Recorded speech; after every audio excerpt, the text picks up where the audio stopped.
leydi maɗi si wayi ni haɗa hiɗa maapi par ce que haɗa ko honno maapinayma si woni tawi ko jeeyaɗa ɗon toujours leydi ñande o e ñande ko ɓawa ɗon yarde haɗa anga heeɓi probléme donc haɗay sabande ma ɗum ɗon mi faala artugo ɓawo seeɗa e fi région ji télé wona piiji seeɗaji ɗi mi wata waɗagol ko yaasi ɗo ko fi hon ɗum addi haɓe ɗeɓude dow suudu voilà ha kammi mi humpiti ɗon ha kammi mi faami ɗon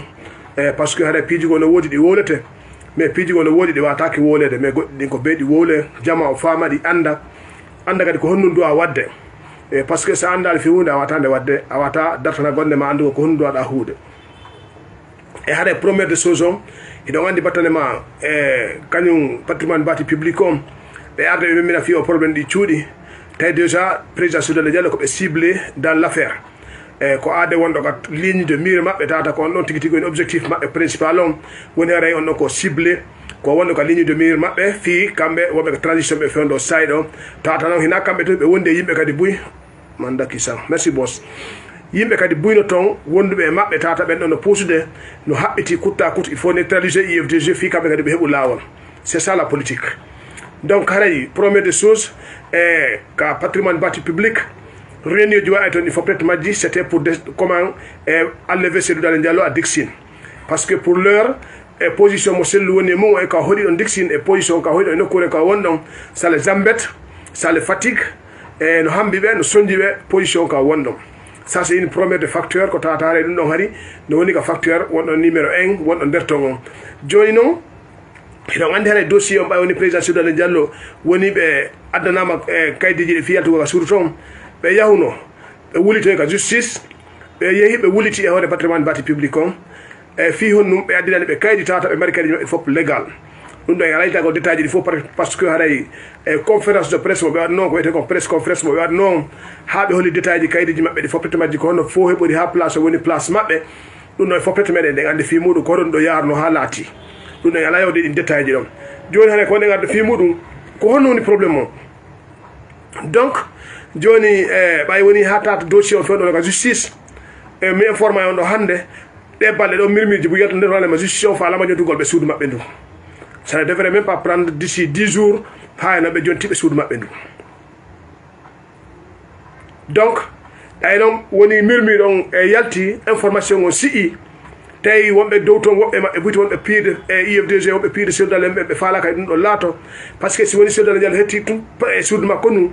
haɗa ka tagadi yimɓe ɗuttuɓe buyowa e sourcegol dartagol ɓe fi wultagol fi cuuɗi mum ndin finalement qu'est ce qu'ils ont décidé ko bloque procédure on ya directement fitta sin mum ittandu few donc haɗay ɓe préféri ɗum ɗon ɓe ari ɓe utilise doole e rewral saɗi hay fus ɓe haɓitaki hande kadi wigo justice jonni gonga ma jonnali gonga par ce que selon information ji ɗi ça devrait même être hande numa ɗum janggo justice on jontere Cellou Diallo gonga makko e par rapport e ndu suudu donc woɓɓe go noon tawi ɗum ɗon ɓe faalaka ɗum ɗon tawa ɓe nde ñande par ce que ils ne sont pas prêt tawata fisi ɗum ɗon si waɗi kamɓe wawa e bonnugo programme ji ɓuy koɓe fokkiti waɗugol hoy koɓe faala waɗugol kon e nder battandema o cuuɗi koɓen jettuɗe koɓe liɓude e tawata kadi e selon information ji kadi woɓɓe no wi no woodi yimɓe ɓuy ɓe haaldidi e société ji janima darnoɓe hôtel ji ma darnoɓe place ji ɗiɓe faala jonnugo ɗin nokkureji tawata hara ɓe habbori heɓugol ɓe mbuuɗi jani fi battandema ka ɗin piiji fewndi ɗi ɗon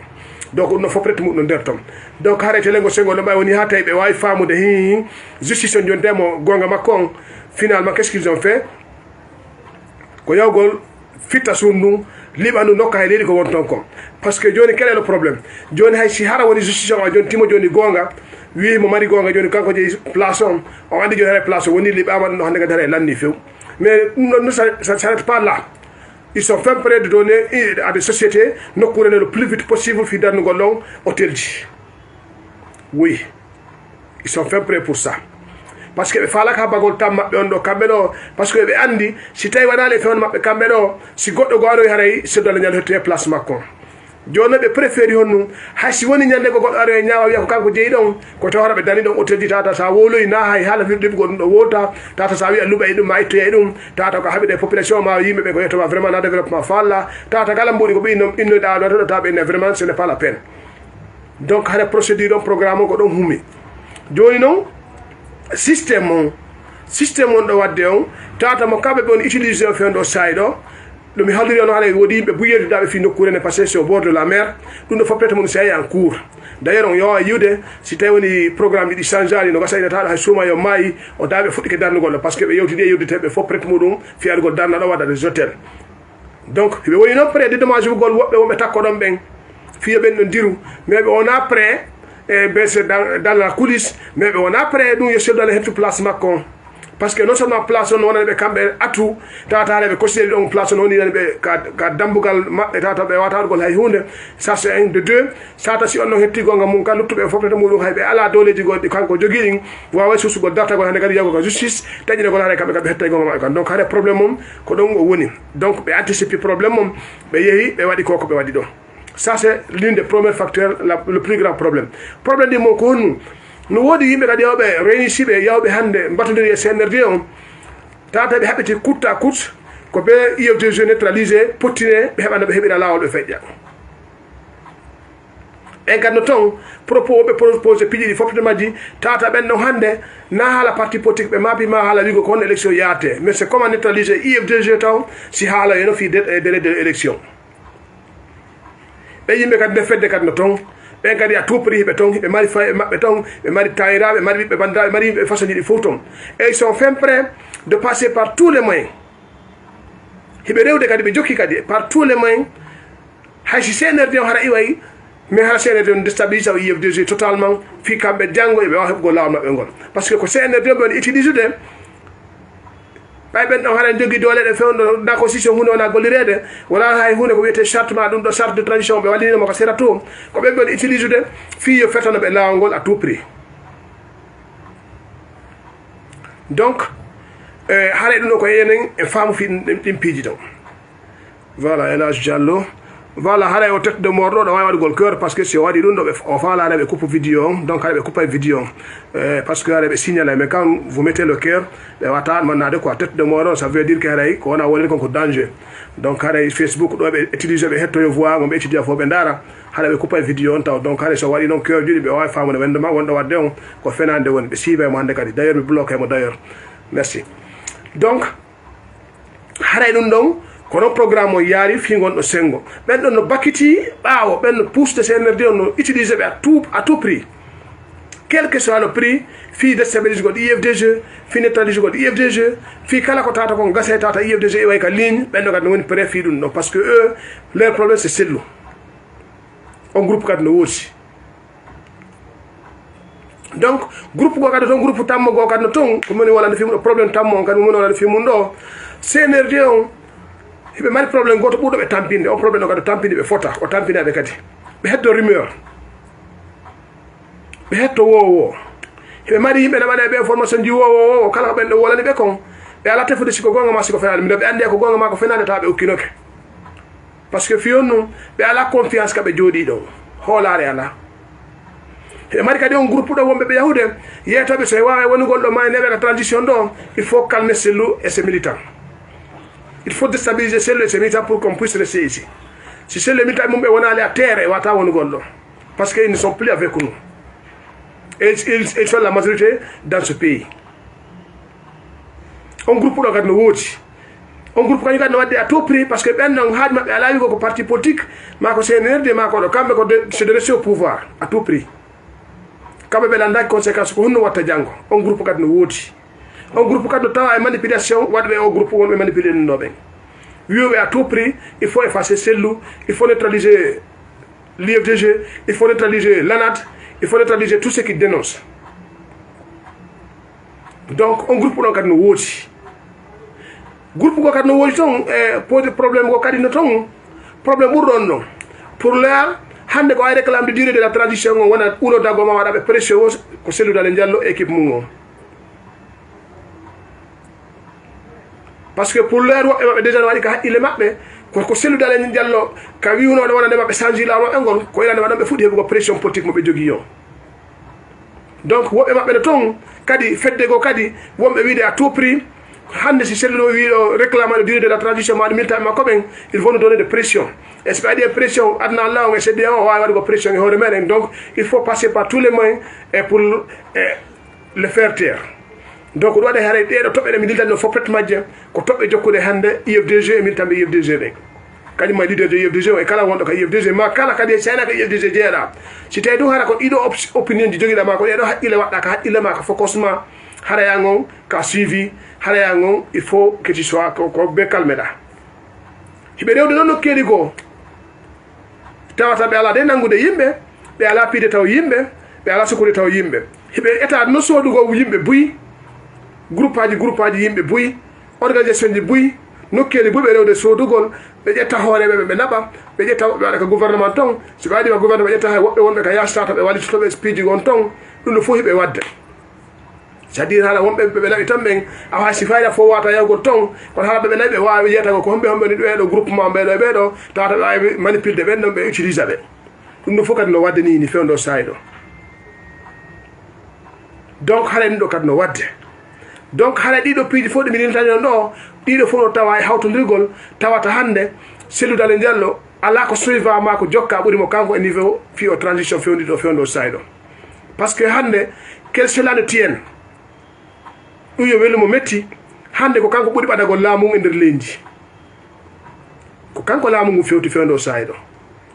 hannde ɓeɗo leader ɓe politique fof no suti si alama ɗo hannde wiyama ɗo élection ɗo daragol ɗo wiya élection wotama ɗo hannde goɗɗo woni yeeso makko c'est pas facile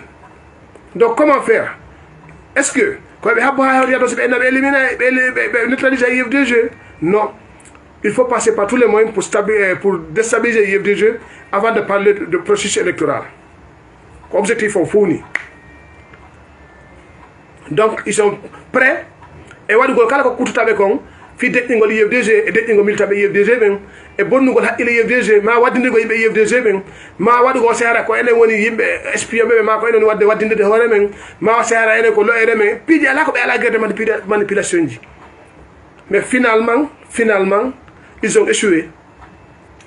parce que l'une des plus grandes erreurs politique mo ɓe waɗi on ella mo ɓuuri wadde on ɓurali ko ɓe liɓi nduɗo suudu kon hecciyanke taw ɓe waɗi noon piiji buyi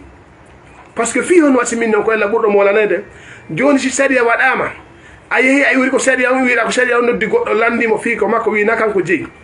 on yeehi ka saria wulitoy ka saria o wi miɗa ar dartugol ko wiɗo mi jeeya kon joni hino seede wonandema ko min jeeyi kon o ari o holli on ko min jeeyi no ka saria no ñaawede fi muɗum gaynaka taw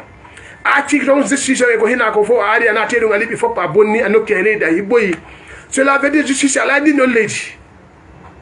saria ala ɗon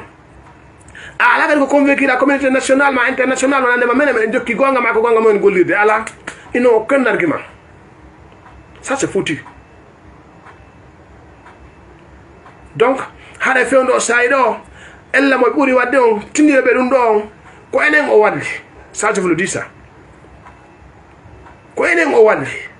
ko fiyona siminno ko enen o walli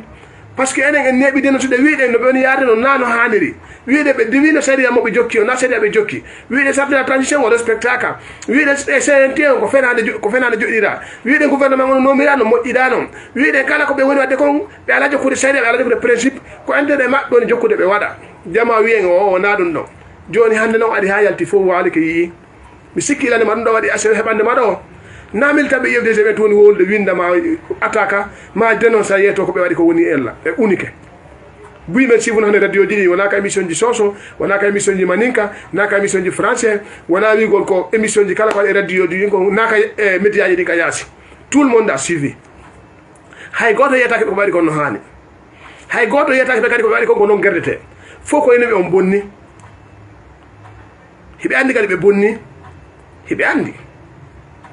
donc haɗa situation o fewno sayɗa battadema finduɗo suudu ko ɗon o fewndi mais que cela ne tienne probléme leydi na ko lannata probléme leydi lannata si an ari ha ronki ɓayɗa heɓe ɓiɓɓe ma ɓe garoye ɓe darto ɓe wiya gasta si ɓiɓɓe ma ɓe gayna tawira ma ɓe garoye si ɓen ɗo gayna jajira ma ɓe garoye par ce que lannata Cellou Dalein Diallo no jiidi nafi IFDG to hundugoy taw mo wawi wonde joni janggo ala ka parti mais ko jeeri ko keye makko ɓayna parti o sodanimo mo wawi wonde janggo ɓiɓɓe makko ɓe yaha pire so ɓe gayna lagine ɓe yaha CEDEAO so ɓe gayna CEDEAO ɓe yaha Union Afrique ɓe gayna ɓe yaha Nations Unis on famine donc kala ko darnoya ɗon kon ko si kamɓe ɓe hettoye janngo ɓe namen gollira joni men waɗen pourcentage kono ko minen jeeyi ka leydi amen darna e si tawi hata darnoɓe ɓe jettayi ɗuma joni tawe waɗaɓe pudma ma setta sa ƴetti tun leydi goɗɗo a yiga makko a darni a waɗimo doole ma hande no ɓe liɓiri ɗum ɗo noon sina hata ɓe jese fof ɓe waɗa yidde e maayo ngon ko ɗum ɗon tun oui hiɓe wawi noon adde ɓe adda machine ji ɓe jesa fof ɓe yittinde e maayo ngon ɗon ko possible wonta ndiyam ɗon haray hande kadi nakan ko jeeyi kono hay ɗum anduɓe so feƴƴole ɓeɗe ko fewno ko Cellou Dalein Diallo ɗan ndiya ka woniri ɗo ni wuyi ɗum iwata aduna ko selani tiyen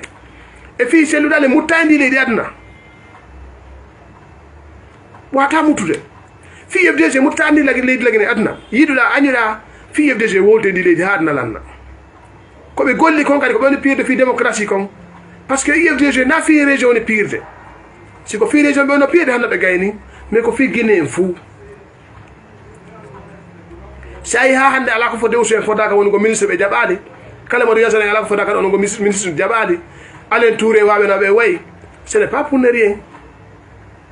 c'est parce que ɓe andi koɓe andi ko ɓe andi koɓe faala kon e nafi si ɓe tampa il galère ça ne va pas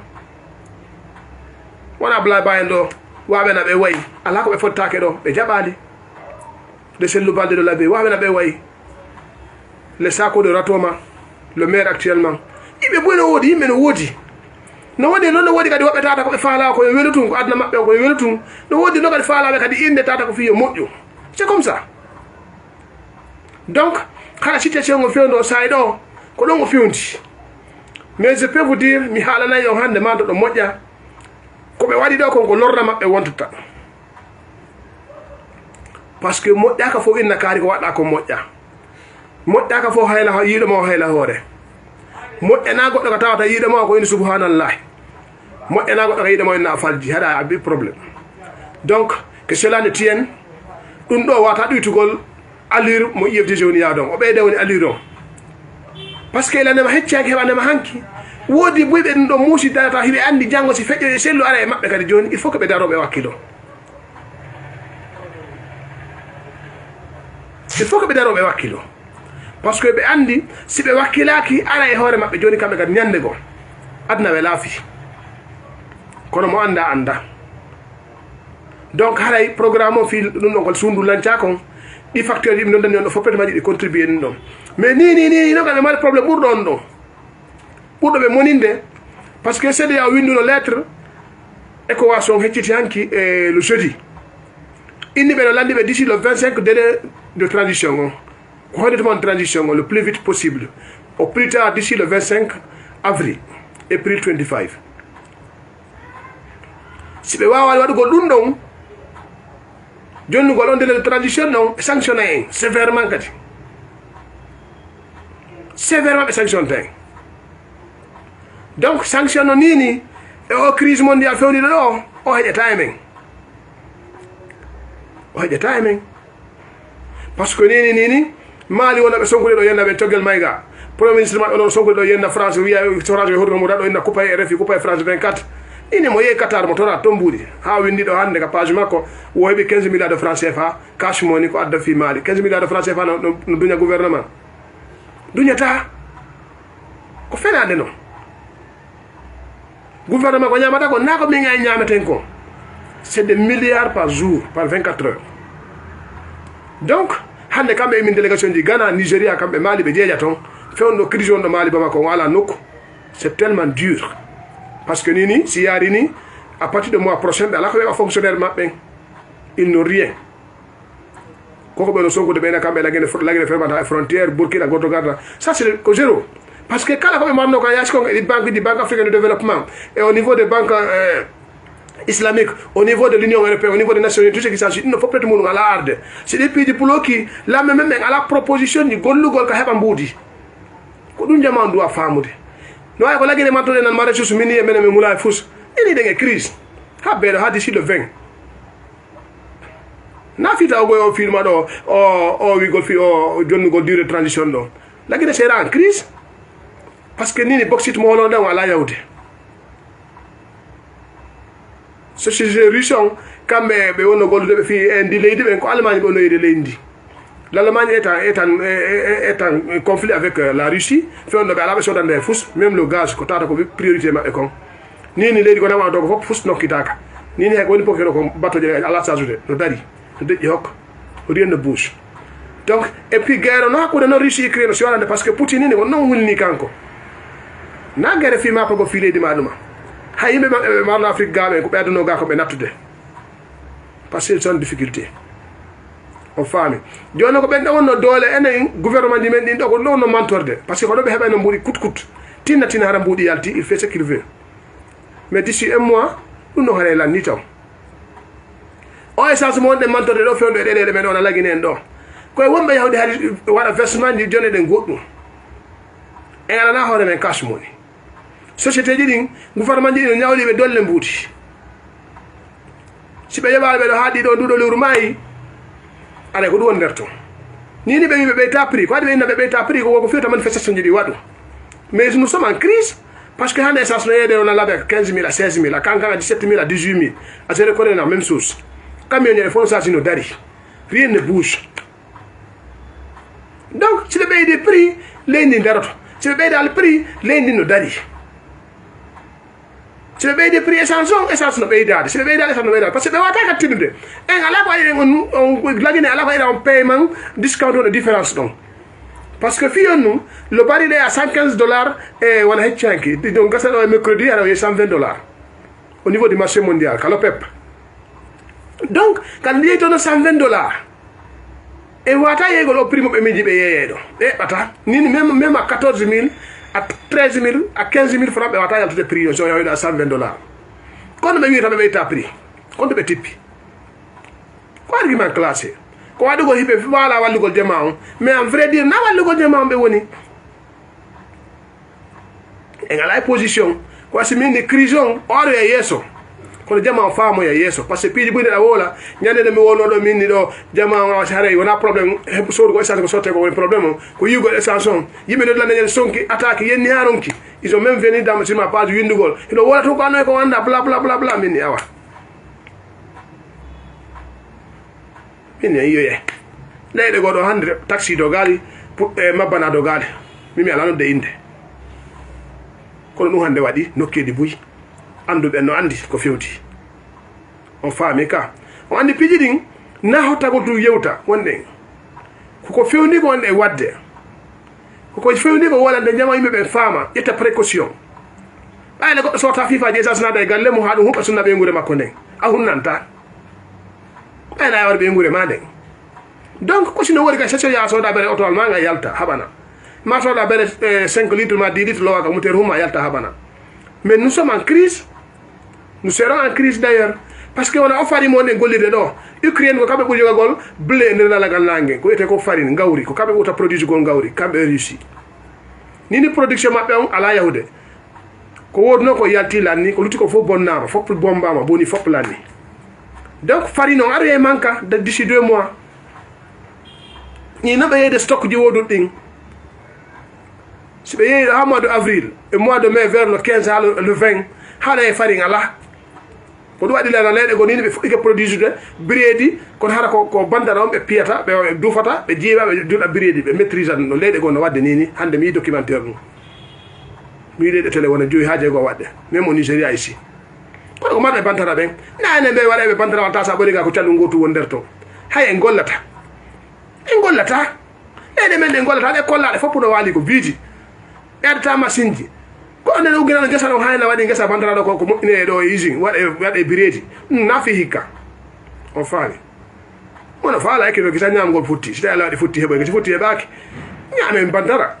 nyamen tori e kade putte e ko mo ne ko andu den ko c'est tout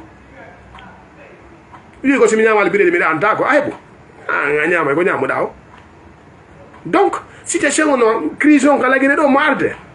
e ala kali de porte de sortie parce que nani porte par le gouvernement ko woli ko hande interview mo honorable Spagawa wadi au niveau du TV5 concernant ko Cellou woli ko o ni wona dem ko dictateur la gene injonction ko la gene do wadde kambe be gol de population fo kambe jama fo famandiri ko population faale jama eno jama faale la ko nambe yata tradition goto hawjintabe famika Donc cela veut dire na be préfam ndi ko le CEDEAO parce que si be fam de CEDEAO ko bebe jana be de transition ko bebe jana be liste membre de CNRD ko bebe jana be ainsi de suite be yawo ta ngol lawo ils sont prêts pour que la guerre sanctionne ka yalto yiwo yonde non e fou on femme yonde e fou parce que les ni fait nous sommes en crise on ko fu ade wono tabital to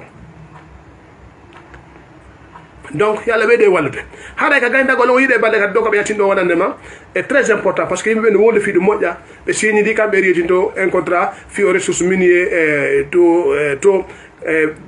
ka be la to et ainsi de suite fi quelque chose de 15 milliards de dollars hande ko fi dans les réseaux sociaux mais hala ndo godum ko wete ko propaganda business global ni wodi di société di go no wodi dum hara ko wala be ada ka Afrique menga be ala be signi kino contrat di jani kambe gouvernement jidin fi be hebu loan c'est ko non loan fi be hebu nyawla be wada be prédi e nder institution di leyde go kambe wonto fi be mbudi ma piji go tom no wodi ka gouvernement di ala ka signi ko contrat di fi go pellicule hebo to ko don go fi contrat signi hay sa fe no be da gollugol mais hara après quelques années ci gouvernement go ado hada be ala kambe jogi contrat dum fo wade wala be fe no heba ko hebata kon jeton di be hebata don din ci ko $1 million ci ko $2 million ci ko $3 million ko hebata ko hebo do sende cede don ananta inde mu hande kadi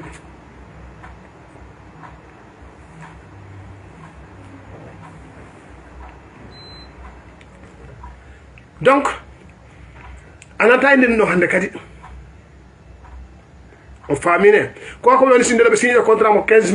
milliards de dollars au moment où nous sommes dun afi hikka mana fi ko arata non parce que fait un programme ko doit do wadede tata poro mo dannugol mo benti ça c'est à forêt caria wala la chemin de fer ngalo nga ya directement en forêt on chemin de fer on contrat ko doit do signé de tata mo yaadi déjà avec une train de transport na bo yimbe na bo bagage avec des cités de logement, cités de travailleurs, tout ce qui s'ensuit. C'est un programme qui est très large. Alpha Condé faut le programme, mais il y a une très grande corruption à l'interne, ça n'a pas été une réalité. Marsano, si vous avez signé un contrat de mois de football qui s'en hedi, mais moi je vais vous dire quelque chose. C'est loin d'être accompli. Maintenant, moi je vais vous dire société dit que les galets de Mendo, mais elle a deal d'Indiani. Kambe la mi be bada contrat de signer wala bruit wala propaganda il a fait Alpha Condé de ko la mi en 2010-2011 c'était un contrat de combien n'a plus de 700 et quelques millions de dollars et non on a bien banque ah de wola fini mbouti c'est comme ça c'est parti donc gouvernement transition ko be woni do be hebi ko mbudi si hebi 15 milliards de dollars e ngande re bande yalla taw no ko gonga mais moi je peux vous dire quelque chose e haka mi fami no e haka goddo kadi yewtilan don o wila Cellou balde mi yalla to ta ko dey qu'on ne sait pas dans moins de 2 ans, à 3 ans. Parce que quand on a un contrat de pays où les démons, les à l'Assemblée, les à la mère, mais contre le moment qu'on l'a nous, les à la Gota Water, les à la légitime. Quand on a un contrat de milliards et de milliards de candidats, les à la Gold.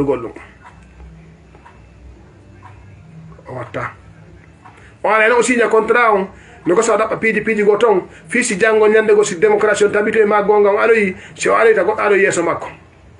Tout le monde. Donc, un spécialiste des mines, donc nous attendons voir ce qui va se passer. Quand si vous mandez des pays de moi, il monde et n'a pas de bruit, son pays de mais nous attendons de suivre. Donc, il a résumé il faut à 23h05. Hare ko no mando ko biyoto do hande e ka divers ganta gol on kadi de gandi fewno assise nationale on be wi mo wadde kono assise on kabe tigi bonani mo hore mabbe parce que assise on yew inna fudde a yewtede le même jour dans les ambassades à l'extérieur le même jour c'était vers la 5e journée à Conakry ko neñande be yebe sorti be dibe suudu Cellou no fobbe walline leji kabe limu no dun don don ko do be kala ko yewte kon dans les ambassades et même à l'intérieur du pays hande il y a beaucoup d'absence au niveau de la du palais du peuple yimbe buye hal ton hande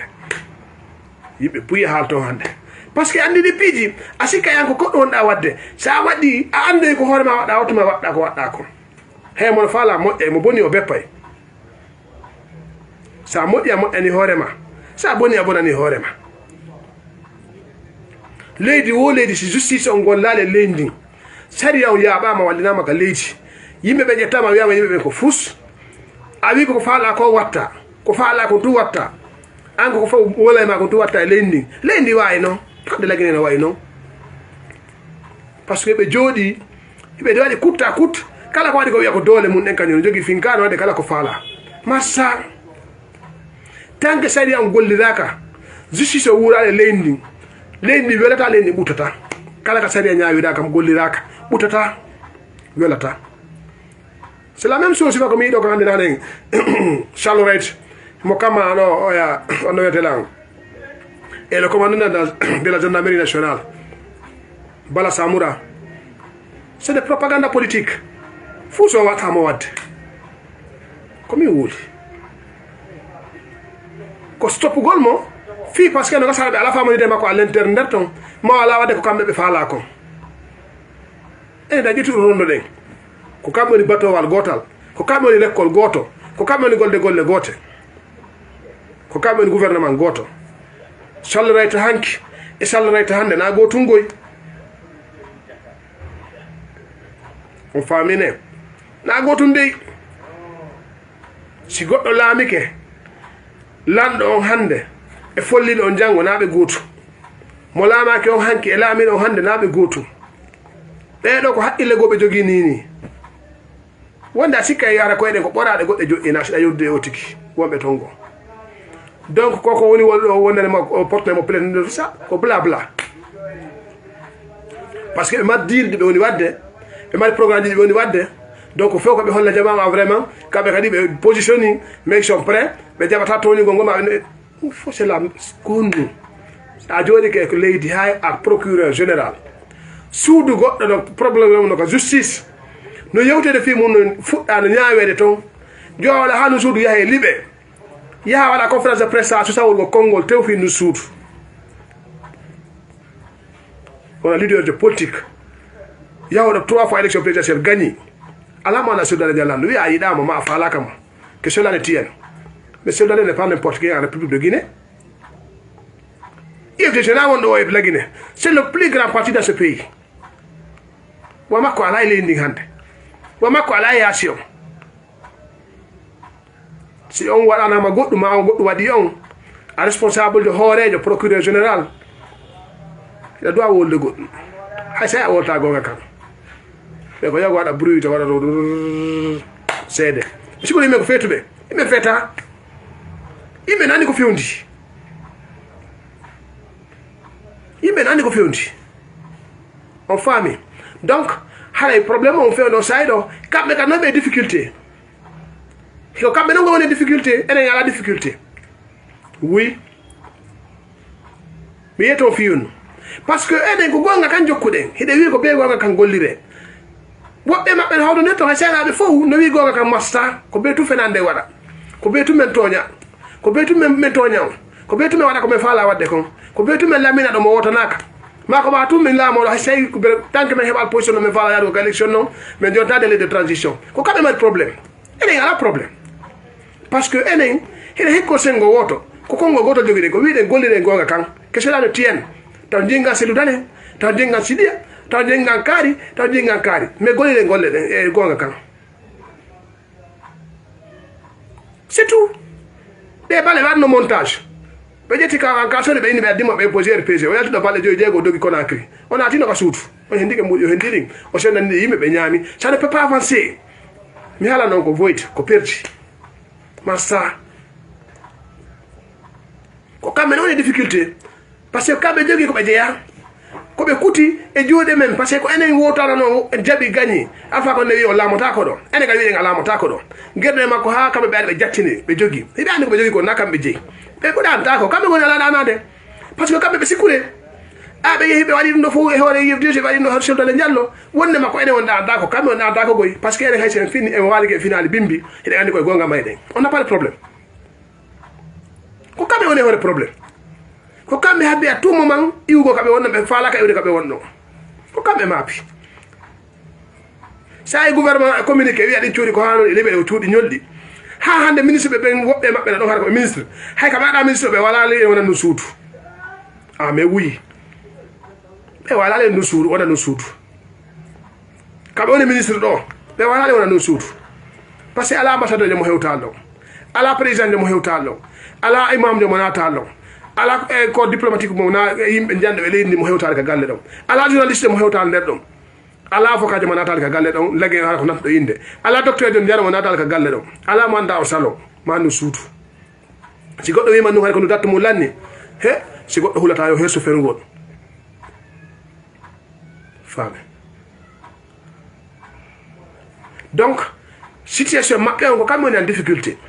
ko kamene ade on mabbe gadi difficulté parce que kambe acciti ko jokkuno kon be wole be wi ko gonga kan gollirte be acciti no be nangi goddum go yamugol goddum go e walla be amude parce que kala ko badi ko hana ko on va dénoncer e wolay kala ko badi ko modda ko ngen wolay dum yo wele mo metti e wolay e wakkilo to kadi e on va se préparer e rewdo ko kala ka tede anuna nen no fi waaw go lama go ndileji c'est possible yabe wakkilo non ko kambe go mapi ay ko kambe de kutta kut e famondirtake be sati famondirede parce que kambe wondo nakambe jeyi nden jullere ko hawtande ko be ko wonnon ko sende siko wonnon ko wi sende take awi a joto do wara don njaatigi yagal ma kala mo welduda ko on tullama to don ma ada o région ma an tullama da don ma ada njaatigi ma an tumbo welduda tullama da don awi ada ando ada anta ko kambe ma pi hande ils sont dans des conflits à l'interne ko feddeji wonde to mi ara mi deta yana ni piji nyande ko mais o taltaw parce que ne wala neno no ko min alfa ko ne ma feddeji yimbe be ina ko bruit ko bla jokudon ko woni ko tun jokudon min no yoyesi balde juuti o tena dabara awa piji din fo wole take ko si misama ko ya fama ko honno na misede ko hetti ko jangana horema donc hare ko e wakkilo halen bonal ile menden ande nasudu fala den ko jullere palais présidentiel won ile menden ko de fala den ko jullere lamu ne fala den c'est lami ke lendi fo ko enen je say hande be raado liba do suudu jawala nyalla ko bay ko lamu gumbe jogi ko si Allah lano jabi ko Allah jogi lamu yalla jonne ko e wakkilo kati mo kala wada ko way kon tay wadu give up never give up ko e wakkilo si mo kala tu wakkilike bere ko way kon on va réussir be buray hay hunde be yida ay ko be sur say hibe huli en buri ko hullen kon be no huli be ala danade billahi be huli mo go be wartike be huli amay say ko e mabbe no wala do hanki do goddo ene no kako du wattake konti awa liburu to be bari communiquer ka RTS hay ko dum be hiri hay hande ko dum be wetiri communiquer filita gol on communiquer si be hulata be waddu ngawa mais IF2G be danin da IF2G be déstabiliser IF2G be danin da sel Diallo si Allah no jabi be hunnan tay be gere non goy mais fili non par perdre parce que ene na contre mabbe wonde ko contre yo lagine marsu wonde on famine donc ala ko watta ila fota hara nervale ha yenne leñol nervale ha yenne région nervale ha yenne imam be gono ton malum taliba be gono ma yimbe gon ton hay talibajo hada sa jodi gadi go wirdu tay ko fi ko bon yo wuro anyami dum bibbe mabe ko bibbe huda be accata amay nyami no bibbe mabe a perdu ayanke fenande donc haray ko be do wakilade fota mo kala me wada ko way ko mo kala wakkilo kadi anden ko e dabbere laamu wonde on attend tout yo Allah no wattira ngeni so njaw